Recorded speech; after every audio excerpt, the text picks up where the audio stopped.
ரஹ்மான் மற்றும் அவருடைய மனைவி சைரா பானுவோட 29 வருஷ கல்யாண வாழ்க்கை இப்போ முடிவுக்கு வந்திருக்கிறது பேரதிர்ச்சி ஏற்படுத்தியிருக்கு. சைரா பானுவோட அட்வொகேட் வந்தனா ஷா தான் இவங்க விவாகரத்து பத்தின அதிகாரப்பூர்வ அறிக்கையை வெளியிட்டிருக்காங்க. அதுல சைரா பானுக்கும் ரஹ்மான் சாருக்கும் இடையே ஒரு அழுத்தம் இருந்ததாகவும் இதனால இவங்களுக்குள்ள பெரிய இடைவெளி ஏற்பட்டு இப்ப இவங்க ரெண்டு பேரும் மறுபடியும் இணைஞ்சு வாழ தயாரா இல்லனும், இந்த முடிவை இவங்க ரெண்டு பேரும் மிகுந்த வலி மற்றும் காயத்தோட தான் எடுத்திருக்காங்கன்னு, இந்த கடினமான சூழ்நிலையை எல்லாருமே புரிஞ்சுக்கிட்டு எங்களுக்கு பிரைவசியை கொடுங்கன்னு வேண்டுகோள் வச்சிருக்காங்கன்னு சொல்லப்பட்டிருக்கு. இவங்களுக்கு கதிஜா, ரஹீமானு 2 மகள்களும் அமீன் ஒரு மகனும் இருக்காங்க. அப்பா அம்மாவோட இந்த எதிர்பாராத பிரிவால அவங்களும் ரொம்பவே மனமுடைஞ்சு போயிருக்காங்க. பெற்றோர்களோட இந்த முடிவை பத்தி 3 பேருமே இப்ப என்ன சொல்லியிருக்காங்கன்னா, இந்த தருணத்துல நீங்க எல்லாருமே எங்களோட பிரைவசியை மதிச்சு இதை புரிஞ்சுக்கிட்டா போதும் அப்படின்னு வேண்டுகோள் வச்சிருக்காங்க.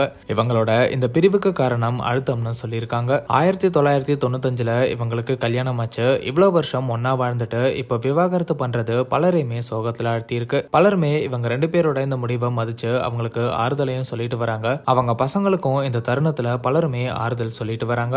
சைரா பானு சில ஷோஸ்ல ரஹ்மான் சாரோட வாய்ஸ் தான் எனக்கு ரொம்பவே பிடிக்கும்னு சொல்லியிருக்காங்க. மேலும் ரஹ்மான் சார் ஒரு நல்ல கணவர், நல்ல அப்பா, அவங்க தாய்க்கு ஒரு நல்ல மகன்னு சொல்லியிருப்பாங்க.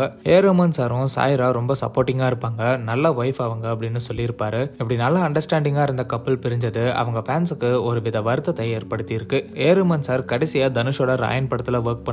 அது மட்டும் இல்லாம தக் லைஃப், காதலிக்க நேரமில்ல, ஜீனி, சூர்யா 45ன்னு இப்படி தமிழ் படங்கள்லயும் ஒர்க் பண்ணிட்டு இருக்காரு. இந்த நேரத்துல இப்படி ஒரு விவாகரத்து செய்தி வந்தது சோசியல் மீடியால ஒரு பரபரப்பை ஏற்படுத்தி இருக்கு. மேலும் ரஹ்மான் சாரும் நாங்க 2 பேரும் கண்டிப்பா 30வது ஆண்டு திருமண காலத்தை நிறைவு செய்வோம்னு நம்பி இருந்தோம். ஆனா எல்லாமே எதிர்பாராத ஒரு முடிவா தான் இருந்துச்சு. இந்த உடஞ்சு போன இதயங்கள் ஒன்னா சேரல அப்படின்னாலும் அதுக்கான அர்த்தத்தை தேடுறோம்னு சொல்லியிருக்காரு. ரஹ்மான் சாரோட இந்த போஸ்ட்ல இப்ப பலருமே அவருக்கு ஆறுதலையும் சொல்லிட்டு வராங்க.